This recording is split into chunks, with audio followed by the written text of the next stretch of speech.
Welcome to Service Mesh Academy, October 16th, 2025, where we will be talking about managing Linkerd certificates without losing your mind. I'm Flynn, I'm a tech evangelist for Buoyant. I'm sad to say that you're stuck with me today all by myself. If you have questions, and we hope you do, the workshops channel in the Linkerd community Slack is by far the best place to go to bring them up here. I should be able to see them if you ask them. And with that, I think we're going to go ahead and get started, actually. So, yes, we are talking about certificate management without losing your mind. This is, as I mentioned, Service Mesh Academy. You can find me as Flynn on the Linkerd Slack, or really any of the other Kubernetes adjacent Slacks, pretty much. And on the agenda for today, we're going to talk about what are certificates. We're actually going to talk a lot about what are certificates, let me warn you. We're going to talk about how Linkerd uses them a bit. We'll talk about what you need to worry about to manage them, and there will be demos. We're going to be heavier on slides this time around than on demos, but we will, I hope, hit all the important stuff on a demo. If you want to follow along, as we hope you will, there's the directory. It's the certificate management directory in the Buoyant Service Mesh Academy repo. That's a QR code that'll take you right there. I am doing this with Buoyant Enterprise for Linkerd 2.18. Sorry, I had to think about that for a second. You can also use Edge 25.4.4 or later.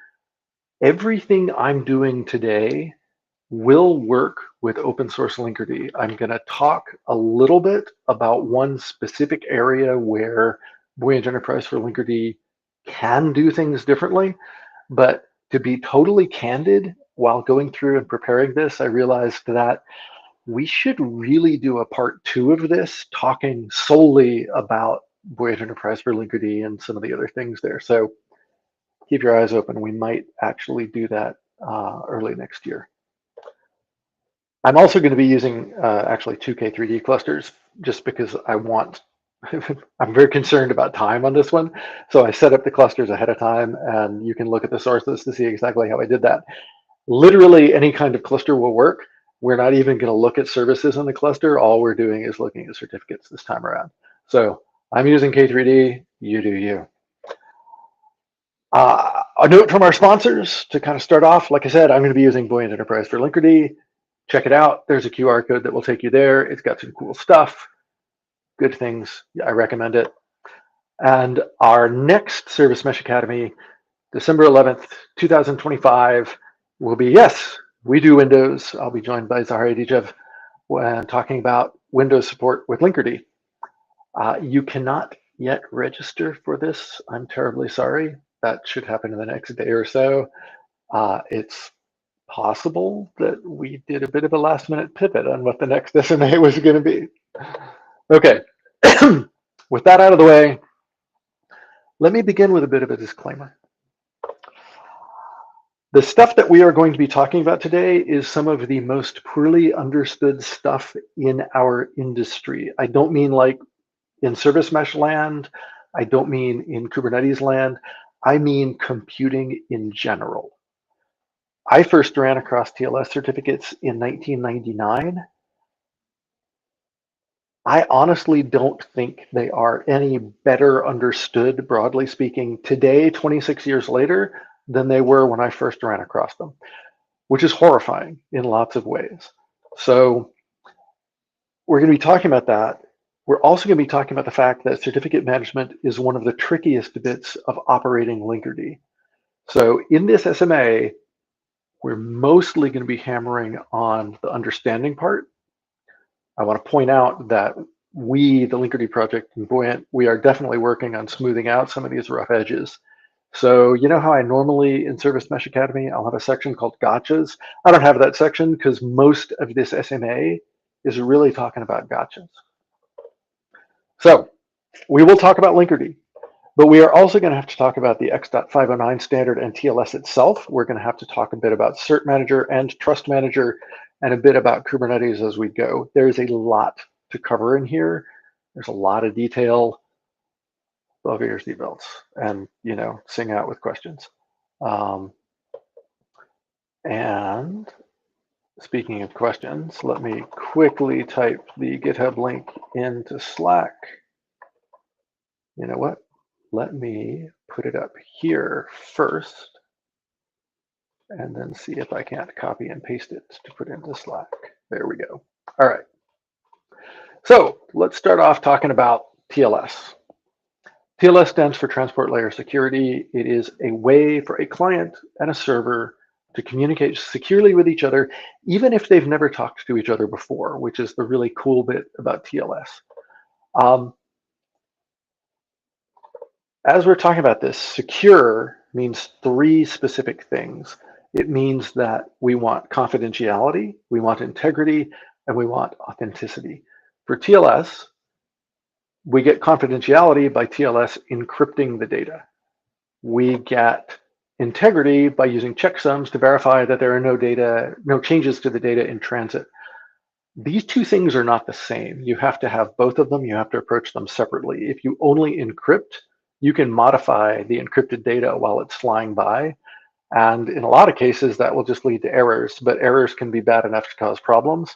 If you're very careful about it, you can do much nastier things than that. This is the reason why you have to have integrity checking as well. And authenticity. TLS allows you to use these X509 certificates to identify one or both of the parties in a TLS communication session. Certificates are actually optional in the protocol, even though we think of them as being required on at least one end, but that requirement actually comes from web browsers. Web browsers over time have become very concerned about the idea that you could go and try to talk to your bank, but you typo the URL and get some evildoer. So in practice, web browsers require that the server identify itself with a certificate. In service mesh land, specifically with Linkerd, only one end is not good enough. So Linkerd uses mutual TLS, which really just means that both the client and the server have to provide a certificate, which the other one will verify. So there's also a question here about whether we're going to discuss PKI best practices. Let's come back to that. We're going to discuss part of that explicitly, and we can talk a little bit about lifespan durations and such. Okay. X.509 is the name of the standard that governs the certificates that end up being used for everybody in TLS and specifically with Linkerd. X.509 is kind of the last protocol standing from the X.500 project, which got started back in the 80s, 40 odd years ago. Actually, it might have been the late 80s, but I think it was more than 40 years ago. The X.500 project was fascinating. The goal of the X500 project was to create a global directory system. Like you could go and look up people by name, you could go and look up computers, just massive scale, global thing. If any of you are familiar with LDAP, LDAP stands for Lightweight Directory Access Protocol. It is a stripped down version of X.500. And the fact that LDAP is the stripped down lightweight version should terrify you. X.509, actually all the X500 protocols rely on binary encoding. They are very baroque. They were built by committees. They used the binary encoding because networks back in the 80s were much, much slower than today. And they're built by committee thing. And the desire to have global scope is responsible for a bunch of the baroqueness. And they're weird. They are often really strange to deal with. So the fact that X.509 is kind of the only one we're still using today is not a bad thing in my opinion, but yeah. So ultimately, X.509 is a standard about how you associate a key pair with some metadata, and that is all it is. There is nothing terribly magic about these things. We're talking about a key pair because we're doing public key cryptography, where if you encrypt with a public key, you decrypt with a private key and vice versa. We're not going to talk too much about the nature of public key crypto here. The really important thing to know is that the public key not only can be shared with the world at large, it should be shared with the world at large, because you use the public key to verify the identity of somebody who presents a certificate. This means the only way to verify the certificate is to have access to the public key that goes with that thing, and we're going to talk more about that in a minute. So you really want public keys disseminated widely. Private keys have to be kept private. You cannot share them, or other people can forge your identity. So that's about all we're going to talk about with public key crypto, though. If you have more questions, hit me up afterwards. So we're going to bind a key pair with some metadata. There are lots of potential kinds of metadata that you might see with X.509. The really common ones are the name, which is, a name. You'll also see validity dates, the not before and not after times. They are named that way to avoid questions like, well, if you say, that it's valid from this time to this time, is the specific moment in the time part of your interval or not? Saying not before and not after is a way of explicitly saying that they are included in the intervals. There's also a thing called an issuer. Issuers are really important because without this concept of vouching for certificates, which is what issuers allow, I could just hand you a certificate saying that I'm anybody, and it would be hard for you to disprove that one. That's obviously bad. So what we do is we have this issuer thing where one certificate, in this case our purple certificate, could vouch for our blue certificate and say, hey, yeah, you can trust this certificate. Then you might have this orange certificate that does the same thing to vouch for the purple certificate. And if you go through and you do this, eventually you'll come to the top of this sort of setup where you have a certificate that vouches for itself. That's called a self-signed certificate, or that is ultimately called a root certificate. These things naturally form a hierarchy, which we can call a trust hierarchy or a certificate chain, and you are going to run across this concept a lot. So all we've done so far, though, is kind of moving this trust thing. Oh, whoops, I'm getting ahead of myself. Terribly sorry. I mentioned earlier that X509 is Baroque. Yeah, there's a lot of weird naming that you'll run across in here. So when you see somebody talk about the subject of a certificate, they're really talking about its name. If they're talking about either the authority or the issuer, they're talking about the certificate that issued this cert. You may also hear people talk about signing. That's the same thing as issuing. DN stands for distinguished name. CN stands for common name. STAN stands for subject alternative name. The subject and the issuer are both technically distinguished names. A distinguished name is a structured form of a name that comes out of the X500 world. So that DN up there is a valid DN by which you might refer to me personally. Country, United States. State, Massachusetts. Locale, or really city, but C was already taken, Boston. Organization, Buoyant. Organizational unit, Evangelism. Common name, Flynn. The common name can be a humanish name or it can be a machine kind of name.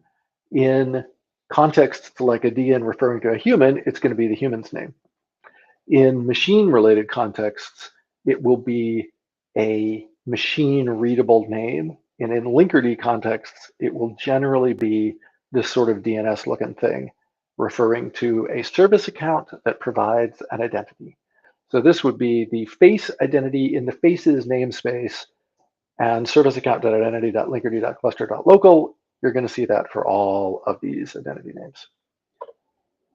Also, SANs are other names by which you can refer to a certificate. So the subject name is the one true name of a certificate, but SANs give it aliases. In Linkerd, the subject is always something for humans to use, and everything related to authorization uses the SAN. Also in Linkerd, you're only allowed to have one SAN. If you're talking about a workload in a Kubernetes cluster, Linkerd will give it a DNS SAN that looks like the common name I just read before. But if you're talking about external workloads, they will have spiffy IDs for SANs. We're not really going to talk more about this today, just a thing to be aware of. The most critical bit here is to remember the subject is for people, the SAN is for the machines in Linkerd's world. If you want to see a certificate in all its glory, The Linkerd identity command is a really easy way to do that. You can run it, point it at a pod, a meshed pod, and you will see stuff like this. So in this, we can see that it has an issuer and a subject. The subject up here is a common name for our identity. The issuer, this was issued by the identity issuer certificate. All of them will have the same thing. Come down here, we have a DNS SAN that will be used for all auth purposes. We also have not before and not after times, talking about when this is valid.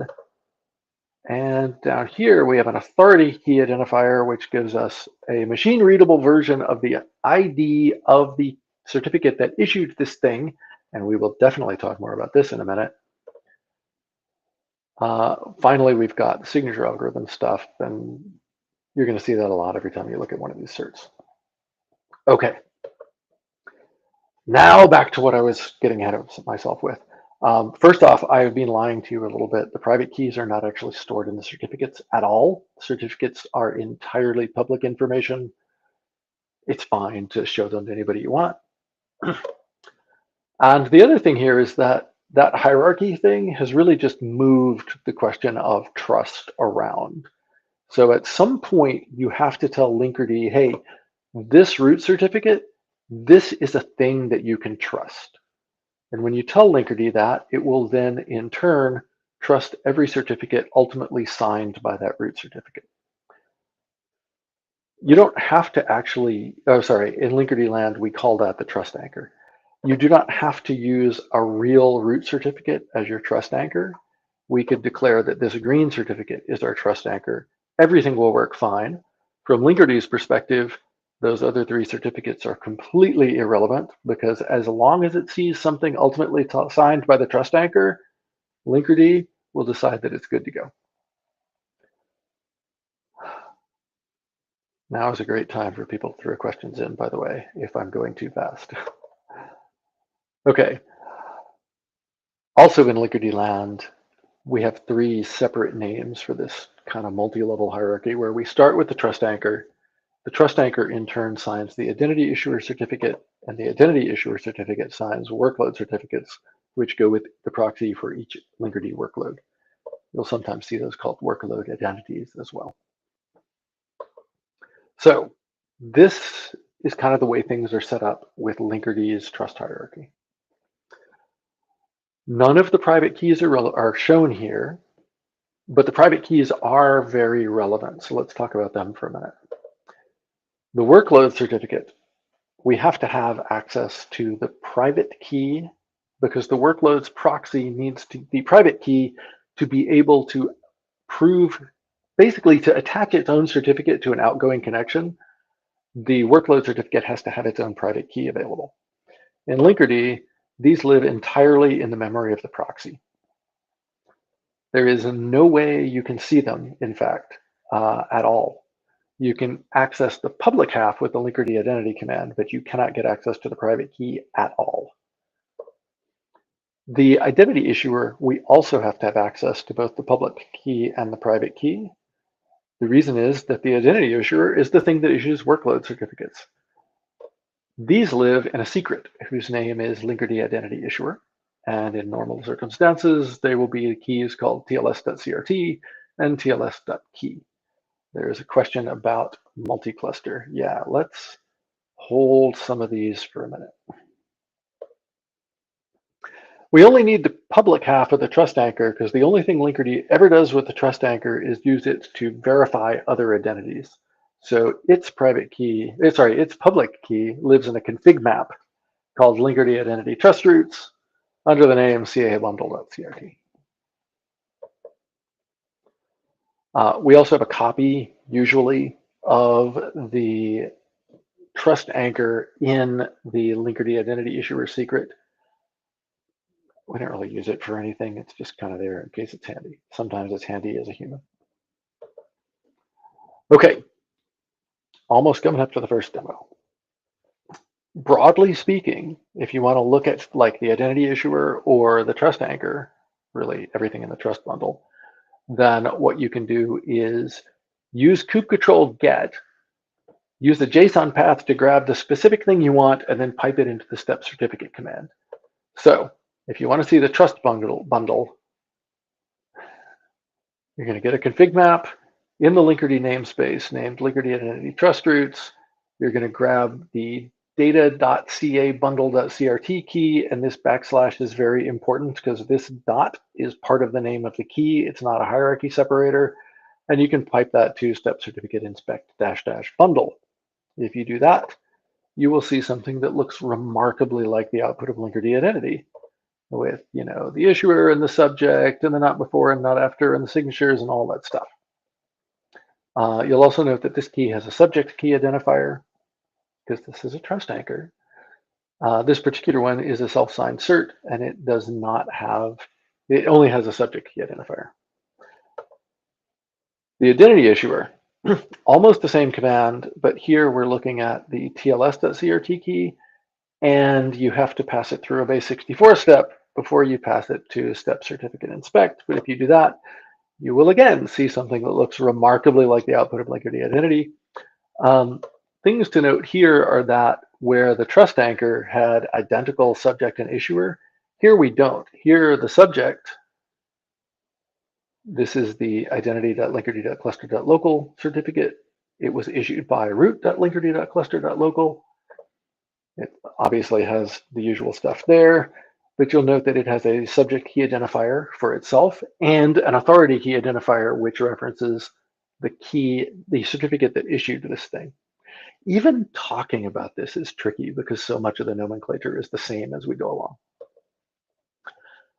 If you want to check that the chain is actually functioning correctly, you get this delightful mess of shell.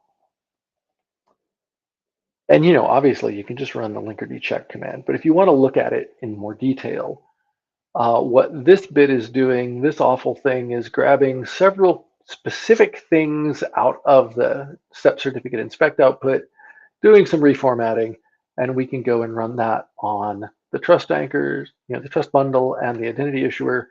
If we run that, we will typically see something like this, where you can see that the issuer ID of the identity issuer matches the subject ID of the trust root. That is what you ought to see. And with that, it's time for the first demo. But actually, before I do that, let me come back to the question about multi-cluster. I'm not going to demo multi-cluster today because there's no way we're going to have time for that.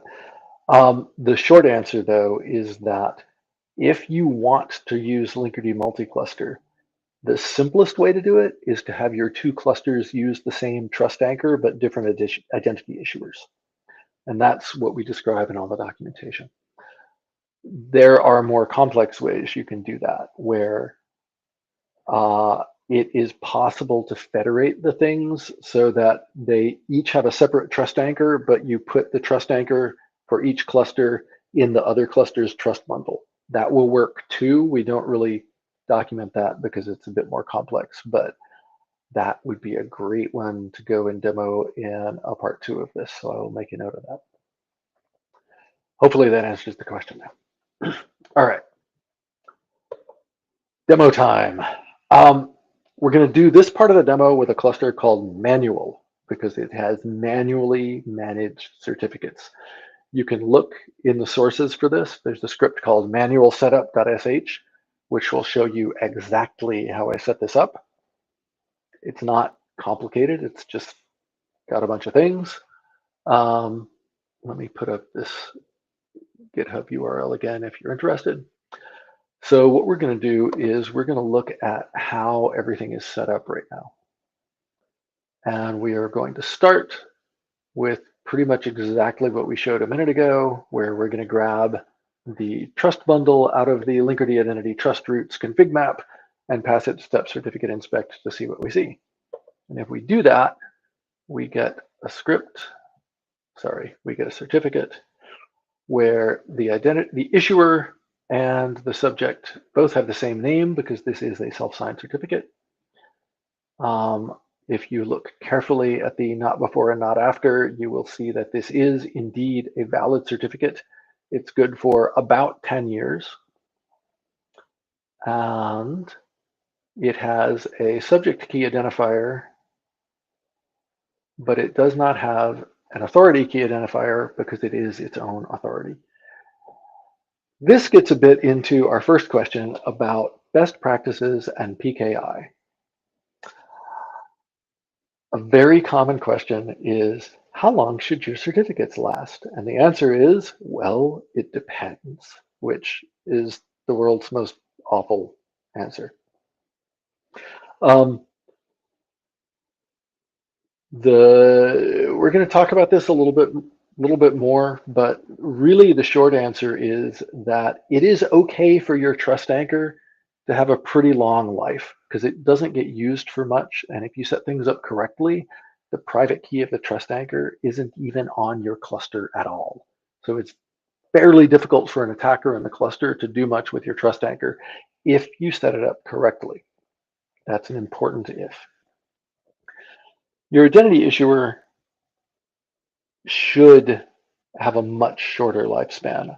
I think we commonly see people do 60 to 90 days for trust anchors, or sorry, for identity issuer certificates. You can absolutely go shorter than that. Rotating the identity issuer is not hard. We'll talk about that a little bit more. Linkerd check will complain if you go less than 60 days. But if you do that intentionally, that's fine. Okay. We're going to repeat this for the identity issuer. This is going to be kind of fun because I don't actually remember how long I set up the identity issuer here to have a lifespan. Almost the same thing. Again, we're looking now at a secret named Linkerd identity issuer, and that requires us to pass it through base64 decode. But if we do that, we can scroll up here. The subject is now identity.linkerd.cluster.local. The issuer is root.linkerd.cluster.local. October 16th to January 14th is about 90 days, if I'm doing math correctly. And here you can also see that we have a subject key identifier for this cert, and we have an authority key identifier. If we scroll up, let's see, E472B70A, and if we scroll up here to the trust anchor, E472B70A, these are, at a glance, by eye, they look the same. We'll check that in more detail in a minute. If you want to verify everything, we're going to go and set up our thoroughly ugly looking shell function here to do this. And again, this looks really horrible, but mostly it's reformatting just to make it a little bit easier to read as a human. So we'll get that set up. Then we're going to set up another function that will use inspect certs to look at the trust bundle. And then it will use inspect certs to look at the identity issuer so that we get both of them side by side, or right over each other, to make it easier to compare. The nice thing about this is that we only have to set this up once. So if we do that, and then we run show chain, we can see that, yes, the issuer ID for the identity issuer is the same as the subject ID for the trust bundle. Excellent. This is what we want. We can go one last step further here and look at a workload certificate. In the slides, I showed running Linkerd identity and actually passing it a pod ID. In practice, it's often easier to pass it a label selector so you don't have to go look up the pod ID separately. I'm going to use the label selector to look at the face workload in the faces namespace, and I get something that looks a lot like this, where we can scroll up here and see that it was issued by identity.linkerd.cluster.local. Very good. The subject is default.faces.service account, et cetera, which tells you that, yes, as shameful as it is for me to admit it, I did not give this workload its very own service account. I'm sorry. And once again, we've got the same authority key identifier. We don't actually have a subject key identifier for this one. That's okay. It's not that critical. We do have SANs, which are used for auth. This one, we can also look up here and see that this one lasts for only about 24 hours. It's good. All of this text is actually produced by the Linkerd identity command, which makes it a little harder to crack open, but it's convenient that this key ID only shows up once, so we can grep on that to pull that out. If we do that, then we get this C6, et cetera, et cetera, et cetera. And if I scroll up here, you can see that that is the same as the subject ID of the identity issuer, which again is what we expect to have. So this is a workload certificate, which was issued by the identity issuer certificate, which was in turn issued by the trust anchor, and we get an unbroken chain all the way from the trust anchor to the workload. Okay, and now we are back to slides. Okay, it's time to talk about rotation. You'll note that that config map has a name that is plural roots, even though there is only one thing in it right now. And that has to do with this whole rotation concept. There's an axiom in security that the longer you use a given key, really the more you use a given key, the more valuable that key is to an adversary. This is the reason why we rotate keys, is to shorten that window of use and make it harder for an adversary to do anything with them. This concept of changing the keys out is called rotating. It is really replacing. You actually generate an entirely new private key, and then you generate an entirely new public half that goes with it, just using the same name and stuff like that. So it's really a replacement, even though it's called rotation. Rotating more often is more secure, but obviously rotating more often is also more of a hassle. So you have to balance this stuff for your own organization. Linkerd's defaults are that we rotate the workload cert every day, which is generally pretty reasonable. You can change that if you really want to. We kind of leave the time to rotate the identity issuer and the trust anchor up to the organization, because many organizations have different organizational policies around security. Some people say, oh, the trust anchor can live as long as my cluster does. I'm not going to rotate the trust anchor. I'm going to rotate the entire cluster, which is actually pretty cool if you can do that. Some people like to use decade-long trust anchors and then not worry about them. Some people do a year for the trust anchor and a month for the identity issuer. Some people like to do a month for the trust anchor and a week for the identity issuer. So this all comes down to organizational policy. I personally do not feel bad about the trust anchor living for like a year or so, as long as you don't have the private key on the cluster. And then everything else, to me, kind of derives from that, because you cannot let the identity issuer last longer than the trust anchor. Generally speaking, you want to rotate the identity issuer much more frequently than your trust anchor, and then let Linkerd worry about the workload certs.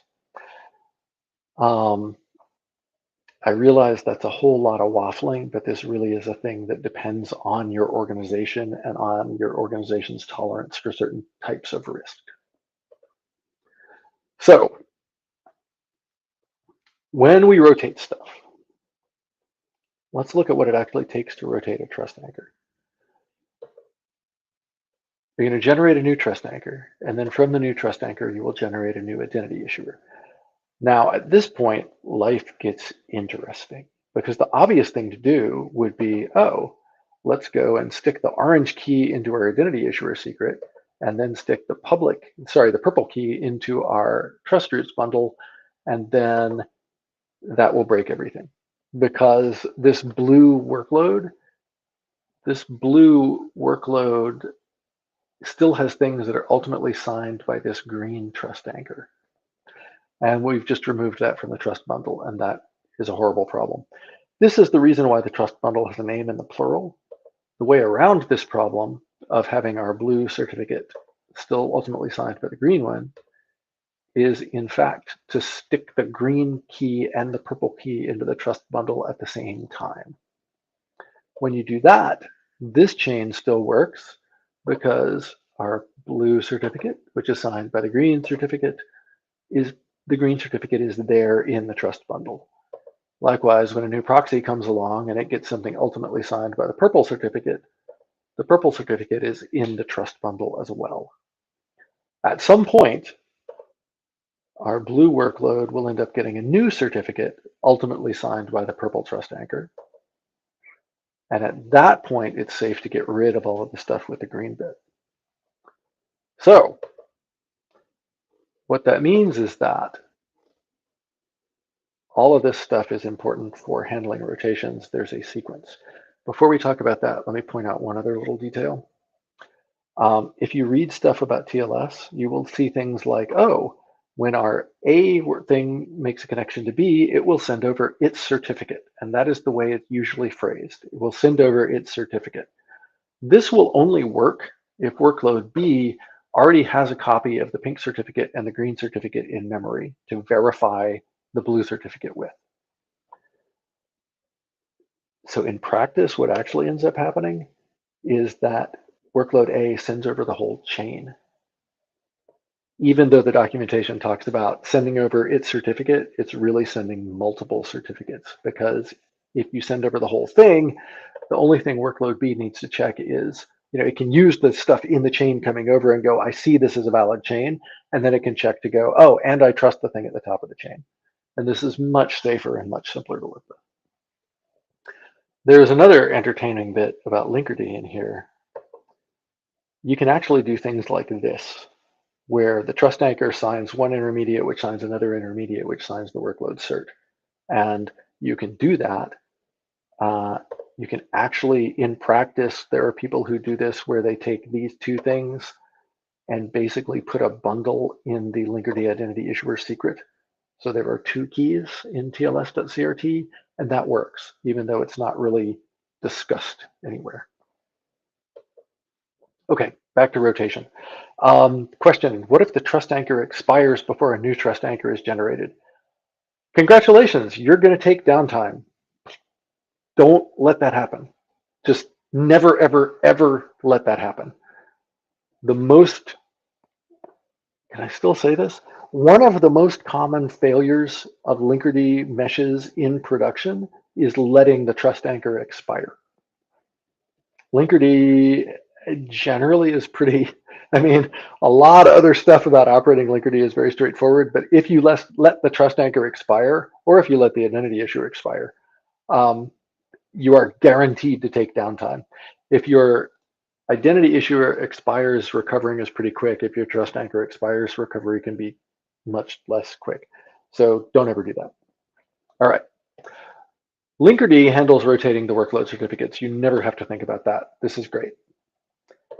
You have to worry about the identity issuer. And if you rotate the identity issuer, the way this happens under the hood is that the identity issuer is doing a volume mount of the identity controller, is doing a volume mount of Linkerd identity issuer, the secret.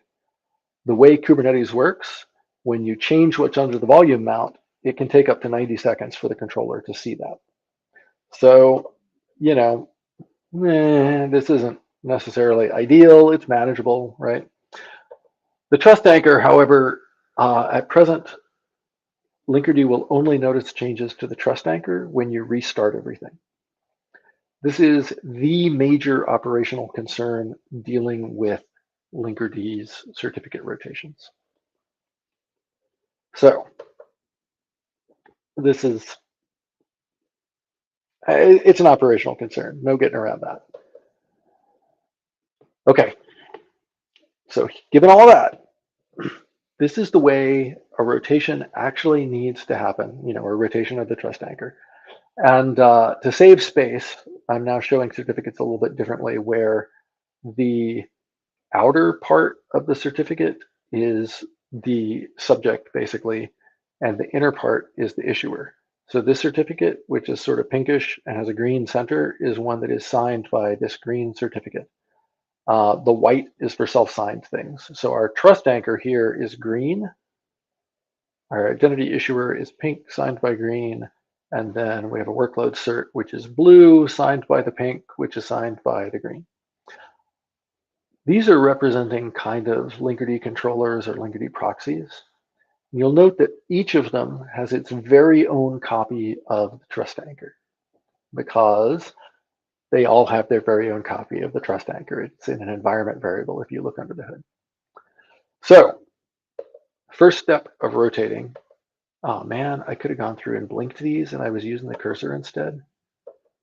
Okay. First rule of rotation, you start off by generating a brand new trust anchor and a brand new identity issuer, which in our case is a new purple trust anchor and a new orange identity issuer. 2, you add the new trust anchor to Linkerd identity trust roots. 3, restart the world, because that's how everybody gets their new copy of the trust bundle that has the new trust anchor in it. Next up, we can update the identity issuer secret with our new orange key. Next up, we can either restart the control plane or we can wait 2 minutes.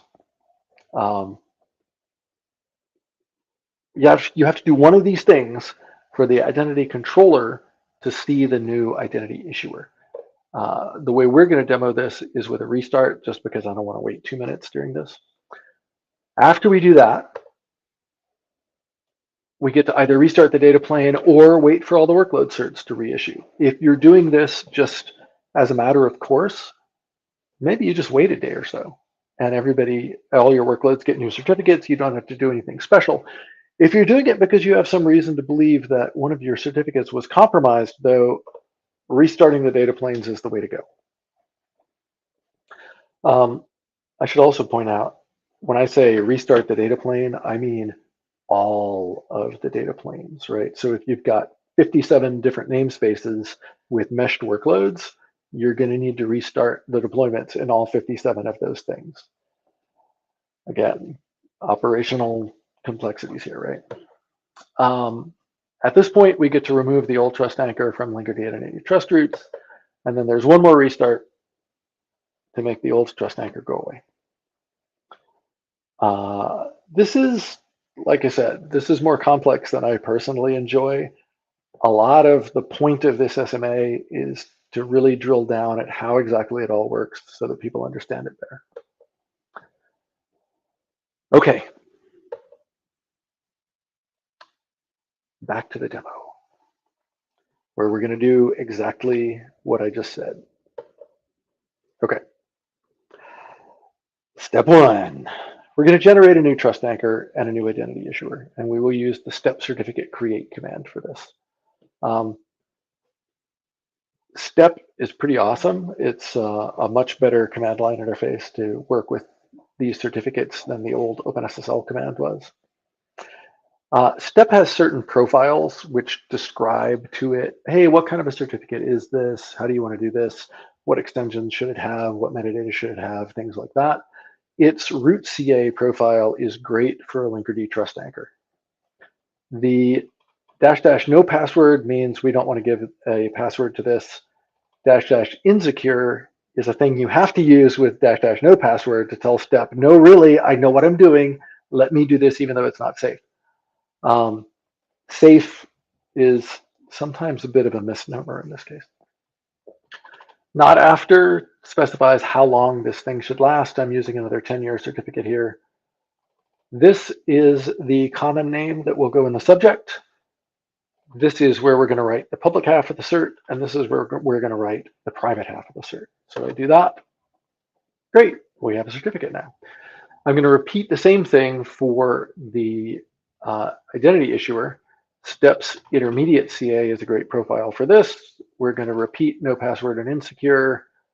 I think 2160 hours is about 3 months, but I'd have to go look it up. Oh yeah, that's a great thing to point out. The not before or the not after thing here will not accept units larger than hours. And the reason for that is if you go larger than hours, you start having to worry about leap years. So that's why they stopped at hours. We're gonna, since this is not a self-signed cert, we have to tell it which certificate we want it to be signed with. That's the CA and CA key parameters. This, again, is the common name that goes into the subject field, and here's where we write the files when we generate cert. Okay, now those have been saved in the same format that they will appear in the config map and the secret when we use these things. So we can cheat a little bit and use our inspect certs function to just look at those files. And if we do that, then we can see output that looks like we would have expected it from before. We can also see that the subject of the trust anchor lines up with the issuer of the identity issuer. Great. Okay, step 2, we need to update the trust bundle. We are going to use kubectl edit for this. The reason we're going to use kubectl edit for this is that it's honestly slightly painful to do anything else. So I'm going to copy this, run my kubectl edit command. I'm going to come down here and paste this second. And it's important that it be second because I need to remember which one to delete later. I'm going to fix up the indentation with the keyboard macro, save it, and then write it out. If I show the chain, if I run my show chain function now, I expect to see 2 certificates in the trust bundle, and I expect to see the identity issuer still signed by the old one. I realize that the sort output makes this look a little bit weird, but there are twice as many lines now. These issuer and subject DNs are all the same thing, and we can see that we have now this 978 key, which is the one that we saw for the new trust anchor that's in the bundle now. We can see this old Echo 4 key is the same one that's currently signing the identity issuer, so good to go. This is what we expect. Step 3, restart the world. We're literally going to do this with kubectl rollout restart. We're going to do the control plane first.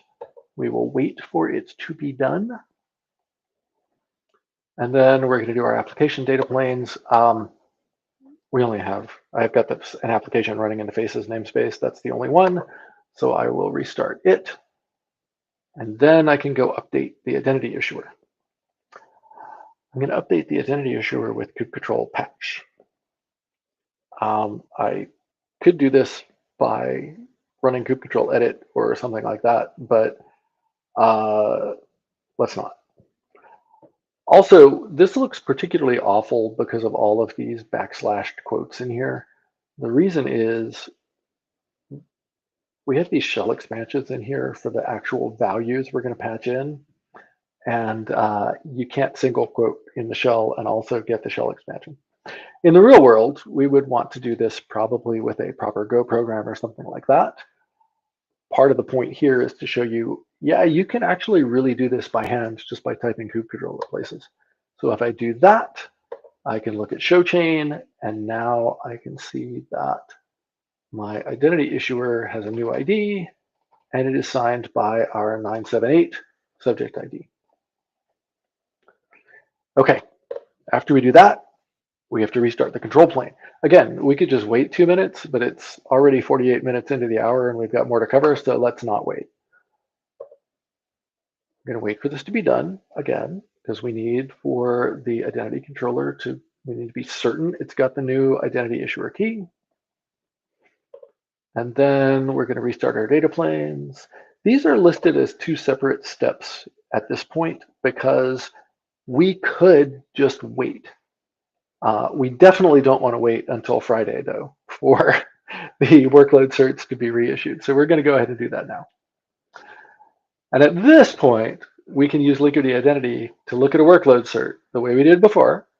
And if we look at that, we will see this 5 Echo Bravo certificate. And if we run inspect certs in from our new identity issuer, its subject ID is the same thing. So we have successfully gotten this all rotated. We're now using the new trust anchor, the new identity issuer. Our workloads have new certificates. And that means we get to remove the old trust anchor, which we will once again do with kubectl edit by deleting the first thing in the bundle.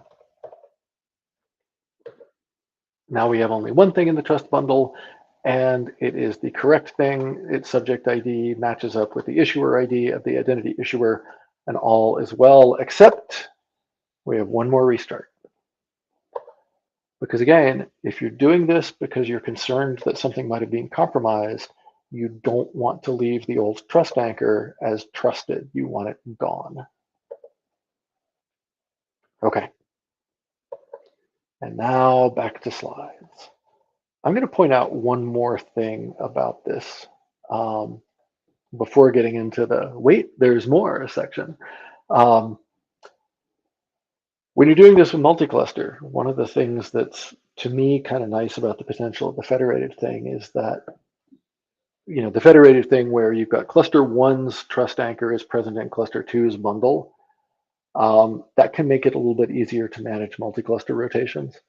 Multi-cluster rotations are kind of obnoxious anyway, because as you rotate trust anchors around, you have to manage it across all the clusters. And yeah, that gets to be really fascinating. Okay, wait, there's more. First off, if you only need to rotate the identity issuer and you don't have to rotate the trust anchor, this process is much quicker. This is in the docs too, by the way. You update the Linkerd identity issuer secret, you restart the control plane or wait 2 minutes, you restart the data planes or wait for the workload certs to expire, and you're done. So you really can just update the Linkerd identity issuer secret and then just do nothing, and a day later, all will be well. This is one of the reasons why there are people out there who like to have the trust anchor last exactly as long as the cluster, because this is simple and easy to automate. And if you can just tear down the whole cluster and then bring it back again with a new trust anchor, you don't have to worry about updating the trust anchor at all. 2, what we have been showing all along here is Linkerd's external CA mode, where you tell Linkerd, hey, your certificates are going to be hanging out in the cluster. They're already exactly how you need them. All is well. Let somebody else worry about it. This is absolutely the simplest way to have Linkerd play with the rest of the ecosystem, like cert-manager, which we're about to talk about. You can directly supply the certificates using Helm or with the Linkerd install command. So you can do things like this, where you provide these PEM files and they get written into the secrets for you. There are 2 tricks with this. The first one is that this will be using the linkerd.io/TLS scheme, not the Kubernetes TLS scheme. And that means that instead of TLS.cert and TLS.pem, you have these crt.pem and key.pem files, or keys instead. This can confuse other tools. Also, the rest of the ecosystem isn't really set up to be using files on your laptop, right? So this is not something we recommend really, not something I recommend really for production setups. The one place that I want to talk about specifically about Buoyant Enterprise for Linkerd today is the equivalent of that PEM thing with the Buoyant lifecycle operator for Buoyant Enterprise for Linkerd is that you include the trust anchor PEM directly in line in the control plane resource. The interesting thing is that the operator really wants to manage all the restarts that we were showing. It wants to do that stuff for you, but it can only restart things when the control plane changes. So really, the only way you can get the operator to do this kind of stuff is to update the control plane, and really the other ecosystem tools also don't know how to manage this. So this is a thing to be aware of, right? And for anybody who's concerned, oh my God, this is terrible security, we're including the certificate in there. Remember, the certificate is public. It's completely okay to share this with everybody. So it doesn't matter if you commit it to Git. It doesn't matter if you show everybody who has access to your cluster or everybody in your company. It's fine. No problem at all. You might still run into folks in your security organization who are unhappy with this, though. Not that that's ever happened to me personally. Finally, you can just let Linkerd install create the certificates for you. If you just do this, it will go and dump some certificates in there for you. This is unbelievably wonderful for demos, but it's really bad for anything else because what it actually does is generate the trust anchor key and then throw it away. So if you want to rotate any keys, you have to recreate the world. And we're back to using the Linkerd.io TLS scheme here. I actually did some experimentation and could not get Linkerd to write this with the Kubernetes.io TLS scheme, which, it's a thing we're working on, right? Making all of this smoother is a thing we're working on.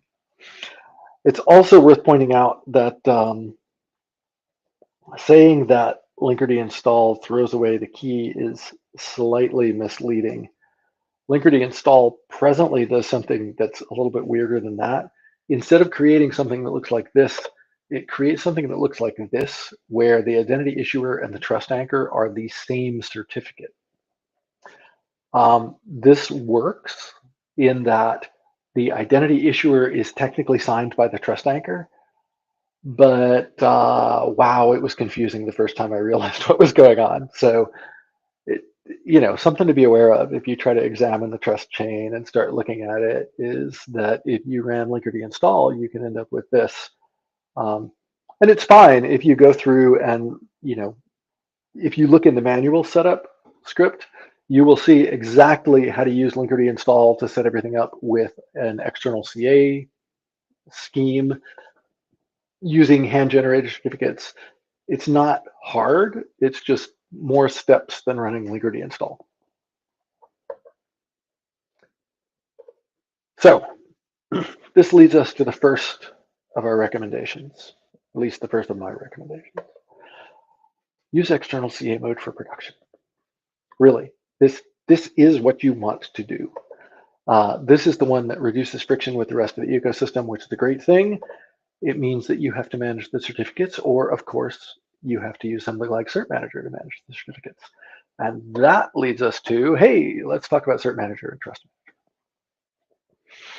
manager. All right. Not seeing any more questions in Slack. So, whoops, I've been kind of ignoring the Linkerd thing. All right. Sorry, I was ignoring the chat on Restream, so I'm happy to see that somebody is enjoying this level of stuff. All right. cert-manager is a tool originally from Jetstack, now from Venafi, that manages certificates, as its name implies. What it knows how to do is wrangle certificates and write them into secrets for you. A thing to be aware of is that cert-manager assumes that it absolutely, positively, 100% owns any secret that it writes into. One of the best ways to completely make yourself crazy is to run cert-manager and then try to edit the secrets that it's messing with by hand, because it will stomp on them and everything will be very confusing. Again, not that I have any personal experience with this, you understand. Also, cert-manager does not know how to do anything at all with trust bundles. It only knows how to wrangle certificates and secrets, which is kind of what you want in this case.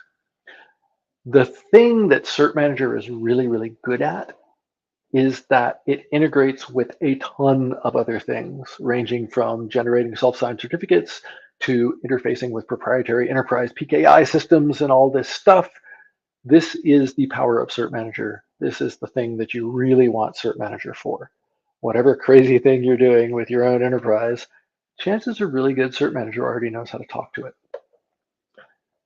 Also, you can start with something simple like the self-signed setup that I am going to show, where we have a self-signed trust anchor and then generate other things from it. And then you pretty much, ideally, only have to swap out one resource to change to crazy enterprise PKI stuff, which is really cool. Some of these integrations also don't require storing the secret key of the trust anchor on the cluster at all. And that is what you want. You really, really don't want the private key of the trust anchor in your cluster. Having said that, I'm going to demo having it in the cluster. It's a demo, right?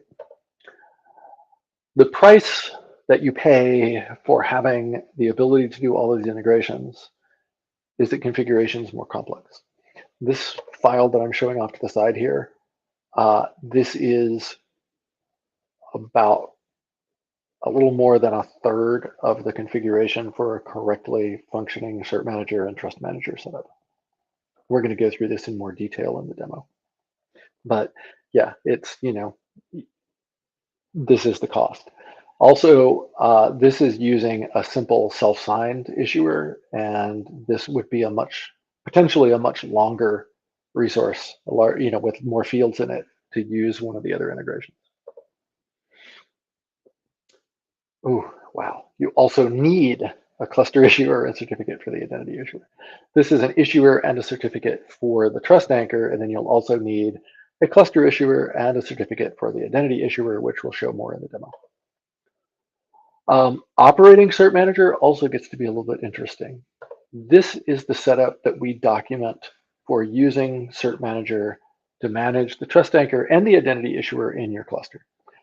What's fascinating is if we have cert manager rotate the Linkerd trust anchor up there, it will then rewrite this Linkerd trust anchor secret, and then it will stop.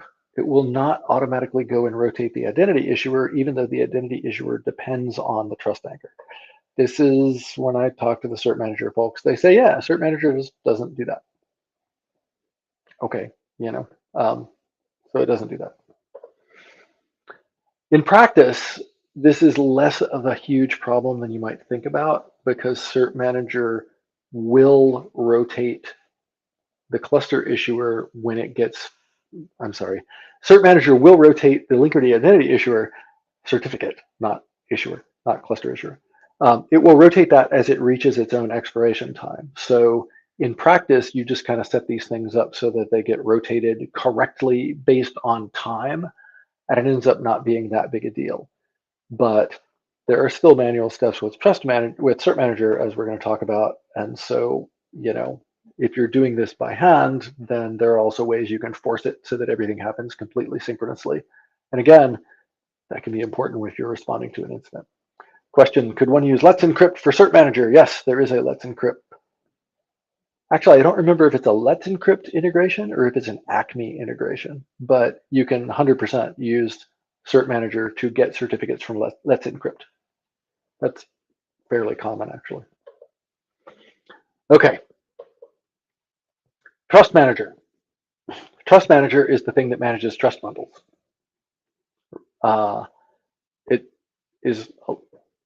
It should really have been called bundle manager in my not so humble opinion, but whatever. That's its job. It manages trust bundles.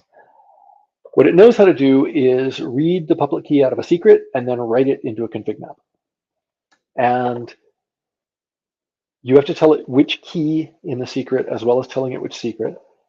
But also, it's configured using a bundle resource, which has an array called sources that tell it which things to read and write into the config map.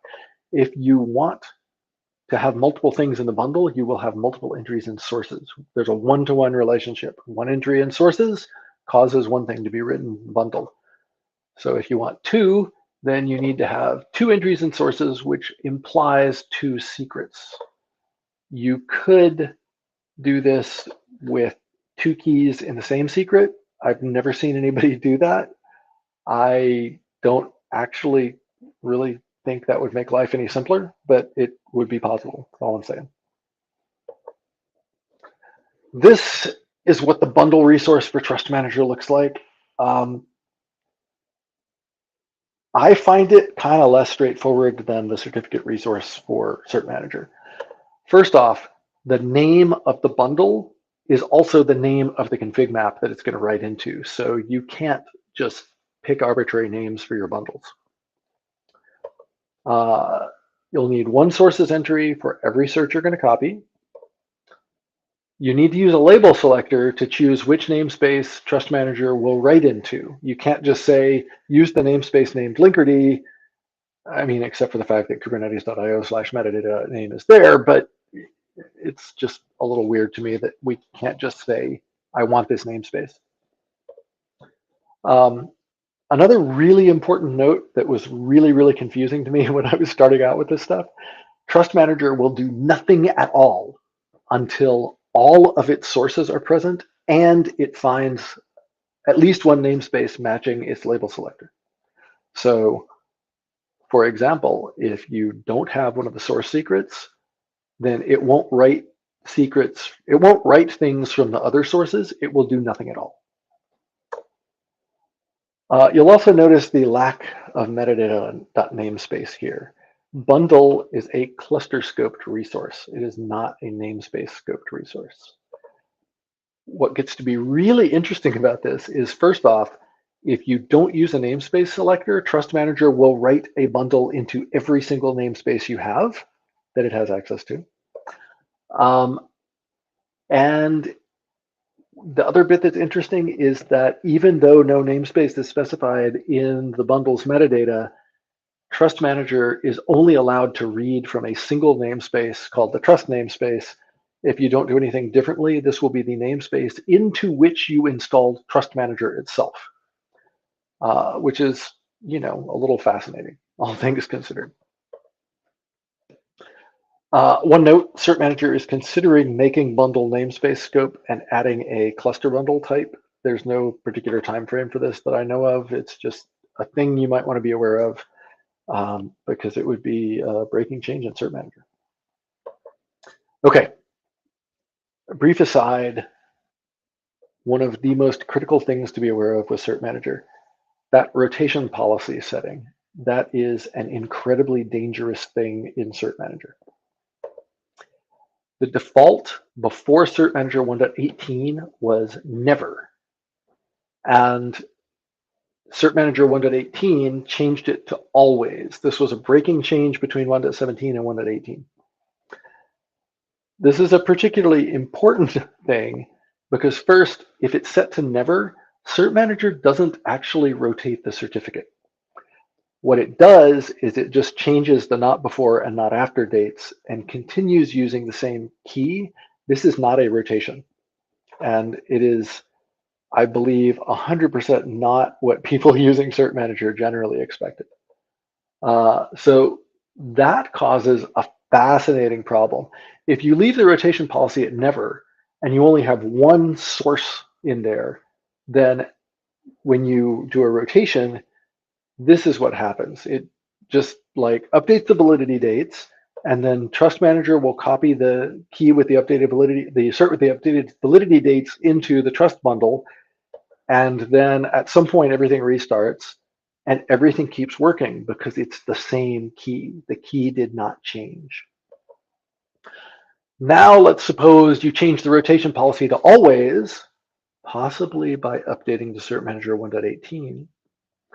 But you didn't review your Trust Manager settings. If you do that, what happens is now cert-manager actually rotates the key. It generates a new key, it generates a new cert, it does what it should have always been doing. And then Trust Manager will overwrite the single source in the trust bundle. And then when things restart, everything breaks because now the workloads are using certificates that are not ultimately signed by a certificate in your trust bundle. We saw this in the field. It was a mess. The moral of the story, when you upgrade cert-manager, double check your Trust Manager setup and your cert-manager setup while you're at it. Read the docs, double check things, make certain that you really do have two sources in your Trust Manager setup. The Linkerd docs on automatically rotating control plane TLS credentials have a lot more detail about this, which mirrors what we're talking about here. Okay. The other really interesting thing about cert-manager and Trust Manager is that they are built around the idea that the only thing they need to do is write secrets and config maps. So they don't have provisions for writing other things like our control plane resources for Buoyant Enterprise for Linkerd, and they don't have provisions for restarting things either, which is kind of interesting. They also don't have provisions for triggering on arbitrary events. Cert-manager only watches certificates and cert expirations, and Trust Manager only watches secrets. So, and I should probably point out, I'm not particularly dissing cert-manager and Trust Manager here. They have a hard enough job as it is. It's just interesting to run across things like this where if you are working with tools that need a little bit more than just updating the resources, your life gets a little bit more complex. So in short, the way this happens with Linkerd, the way this interacts with Linkerd really is that cert-manager can rotate certificates and trust manager can add things to trust bundles, but they can't let the Linkerd control plane know that things have changed. And that means that something else has to handle that. Right now, that something else would be a person. And there's no way for Trust Manager to know that it should automatically remove the old keys from the trust bundle, which is why I've been harping so much on having two entries in sources, where one of them is getting automatically updated by Cert Manager and the other one gets manually updated. And that's how you get Trust Manager to remove the old trust anchor from the bundle. So this is what that looks like. Is we start off with two secrets, one of them named Linkerd Trust Anchor, one of them named Linkerd Previous Anchor. They're both the same, and so Trust Manager goes and dumps both of them into the Trust Roots bundle. Trust Manager is actually smart enough that it only writes one copy in there, just so you know. Eventually, Cert Manager comes along and updates the Linkerd Trust Anchor key, which causes Cert Manager to do its thing and stick both the green and the purple key into the trust bundle. Good so far. And then at some point later, you as a human or some other operator copies from Linkerd Trust Anchor to Linkerd Previous Anchor, which causes Trust Manager again to do its thing. And now you only have one key in the trust bundle. Okay. I think we have time to run through this bit of demo because there's not much more after this. So let's do it. We already have all this set up in a cluster called auto. So these are the ways that we have this stuff set up.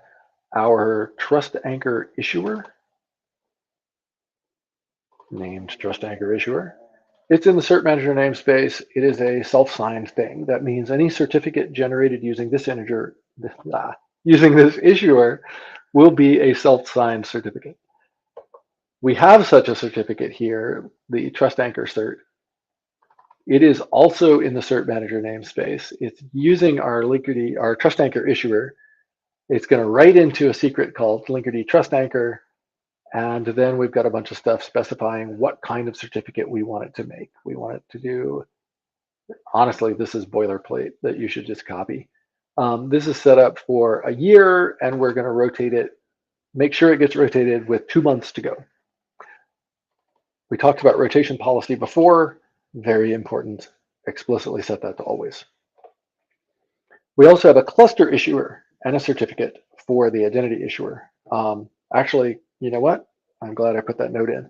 The reason that the trust anchor certificate and issuer live in the cert manager namespace is that the self-signed issuer will have the private key written into the secret on the cluster, right?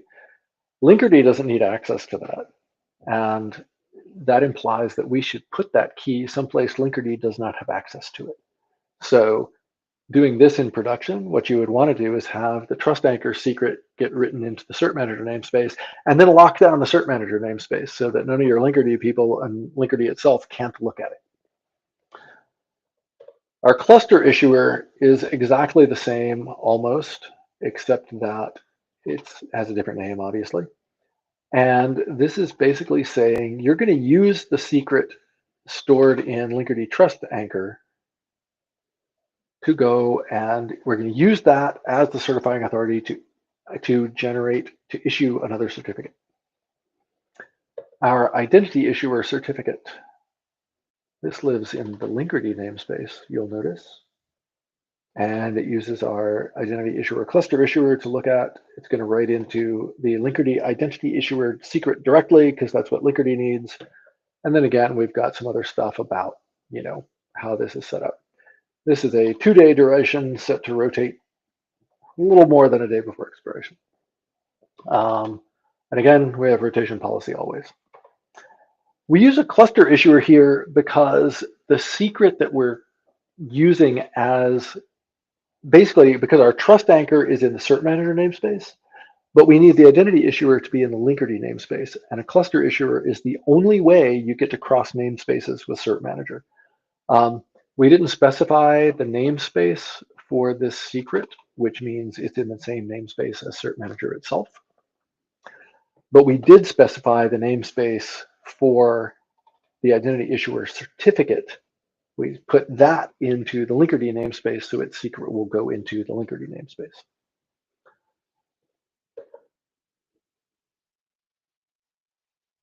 Okay, I hope this bit's making sense. We can check the status with kube get. We can just look at all of the issuers, cluster issuers, and certificates everywhere here.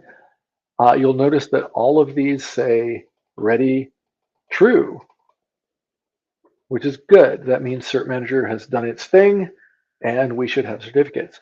If we ask, we can look at the Linkerd trust anchor secret in the cert-manager namespace, which should be produced by this trust anchor cert. And it exists. That's good. The Linkerd identity issuer secret in the Linkerd namespace should be produced by the identity issuer cert, also in the Linkerd namespace. It has stuff there as well. That's great. As far as trust manager is concerned, we have already copied the trust anchor secret into the Linkerd previous anchor secret. That happens in the setup script, auto setup.sh, if you're looking at the sources. So we can describe that. And we can take a look at the Linkerd identity trust roots bundle. Too many things to say there. So this is actually very similar to the one on the slideshow. It might be identical. Its name is Linkerd identity trust roots because it has to be. This is a mistake. There should not be a namespace here. Oops. We are going to tell it to look at the Linkerd trust anchor secret and at the Linkerd previous anchor secret. In both cases, we are going to grab the certificate from the tls.crt key, and we are going to write it into the ca bundle.cert key of the Linkerd identity trust roots config map. And we will do that in every namespace that matches kubernetes.io/metadata.name Linkerd. And if we run show chain again, it should work because all of this is still the external CA mode because that's the way you work with other things in the ecosystem. Indeed, it works. We see that there is a single cert in our trust bundle because trust manager is smart enough to not duplicate the thing. And we can see that the identity issuer's issuer ID matches the trust anchor's subject ID. Okay, we are now going to actually do a rotation with cert-manager. We're going to start with this shell function, which just grabs the subject key ID out of a given secret so that we can tell when the secret has changed. So we can look at our the previous anchor, the trust anchor we're starting with, is this BC1C thing, and the previous identity issuer 9Bravo28. That's good. That matches the things up here. Okay, off we go. We are going to use the cm control renew command. Cm control is cert-manager control, and we're going to tell it trigger a renewal. They don't call it rotation for this command. I don't know why. Trigger a renewal of the trust anchor cert in the cert-manager namespace. When we do that, manually triggered, and now we're going to go and run this loop where we use our get subject function to grab the subject ID of the Linkerd trust anchor secret. And as long as it is different from the old version, we're just going to keep waiting. They are already different because cert-manager takes a lot less time to do the renewal than it took to type all of that command. If we look at the chain, we will see that the old trust anchor, BC1C, is still present in the trust bundle, and it is still the thing that signs the identity issuer. So far, so good. Cert-manager is not going to automatically rotate the identity issuer for us. We have to do that ourselves in a second. But first, we get to restart the world.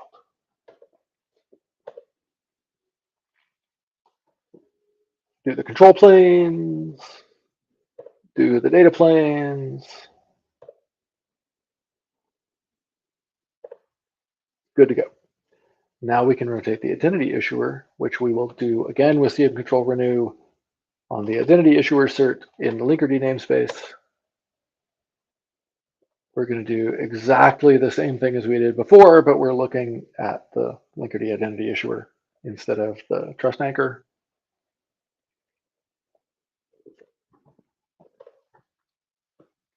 Once again, already done. If we now go and look at the chain again, we have a new trust anchor ID. It's in the trust bundle, and it is now the thing issuing our new identity issuer. So far, so good. We need to restart the control plane so that the identity issuer picks up, the identity controller picks up on the identity issuer. And the data planes. And again, we could as easily just wait a couple minutes for the control plane and then wait however long for the workload certs, probably a day, but we don't want to spend that much time right now. Once we've done all of that, we're going to go copy from the Linkerd trust anchor secret into the Linkerd previous anchor secret so that trust manager will do its thing, update the trust bundle, and clear everything out for us. This command looks weird, but it's not that bad. We're grabbing the Linkerd trust anchor secret from cert-manager. We're grabbing it in YAML form. We are changing its name, and we're throwing away the resource version and the UID because trying to write those confuses kube control apply. Excuse me. The astute observer will realize that we just pulled the secret key off of the cluster and then wrote it back into the cluster, which is not ideal.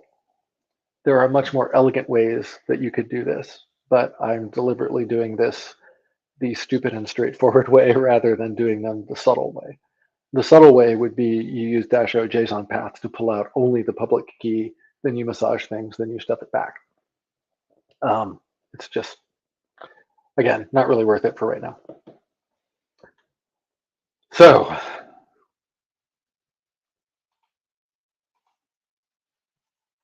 if we look back at this, we can now see we still have our new trust anchor. It is now the only thing in the cluster, or sorry, the only thing in the trust bundle, and it's still the thing that does the identity issuer. One more restart so that everything gets, so basically so that everything gets rid of the old trust bundle.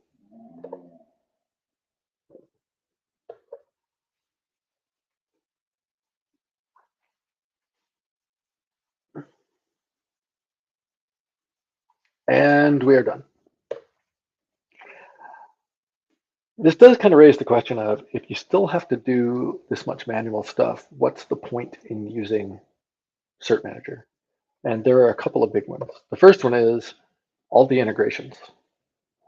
We showed using a self-signed issuer, but it's pretty much just as easy to swap the self-signed issuer for something else, like Acme for Let's Encrypt, or Vault, or Venafi's commercial stuff, or whatever.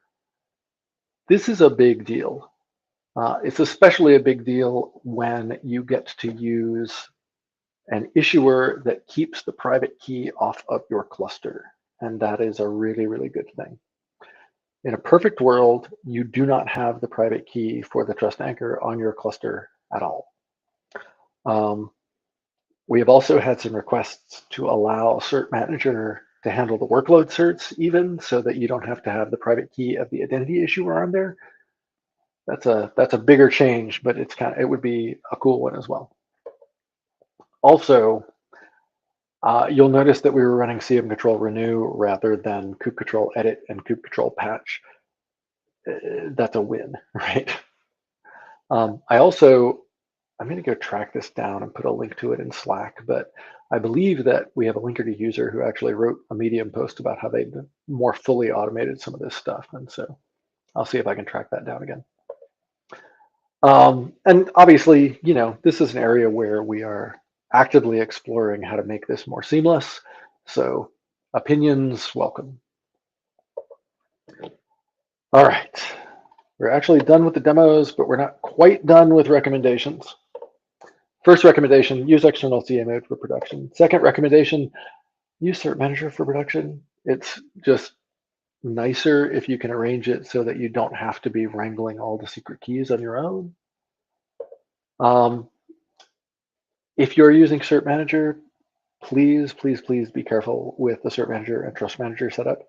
We have seen in the field cases where getting these setups wrong take down the entire mesh, because Linkerd relies on MTLS, which means that Linkerd relies on the certificates.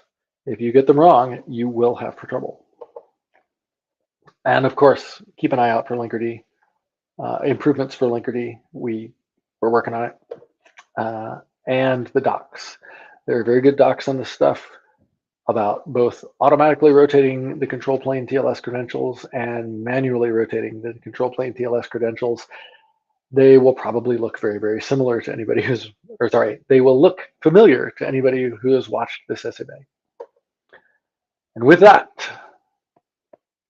if there are any more questions, now is the time. And if not, I'll be sticking some more stuff into the Slack channel later. Let me put up the GitHub link for this Service Mesh Academy again, just in case anybody missed it. And yeah, I do kind of find myself thinking that it would not at all be a bad thing to continue this with a part 2. But we'll hang out here for maybe another minute or two, see if anybody tosses anything in Slack.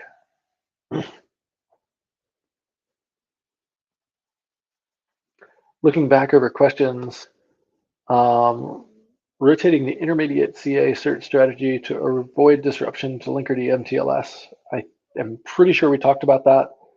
And I know that we talked about suggested lifespans, but just to go ahead and reiterate, Linkerd's default for workload certs is workload certs, also called leaf certs. Linkerd's default for those is 1 day, 24 hours. You can tune it if you really need to. I have personally tuned it down as low as like 5 minutes, I think, just to test some stuff. Probably don't want to do that. Recommended lifespan, if you're fully automating everything, you could go down as far as a few days for the identity issuer and everything will work fine. If you start going below about 2 days, you're going to have to be very careful with the synchronization between workload certificates and the identity issuer. So, if you want to be certain that everything works really, really smoothly, maybe don't go under about a week for the identity issuer unless you're sure you have a really good reason to. Trust anchor, kind of up to you. I don't think I've seen anybody doing the trust anchor for less than, I don't think I've seen anybody doing the trust anchor for under about a month, but you could. It's just, you're just going to have to be very careful about how you synchronize things. All right. And with that, I think we're going to go ahead and call it. Thanks to everybody for showing up. I realize that this is an awful lot of information to try to cover. It's like I said, this is one of the most poorly understood things in our industry, full stop. So yeah. And yeah, we'll talk more about what part 2 should cover, and then we'll get that set up. Thanks again. Talk to you all soon.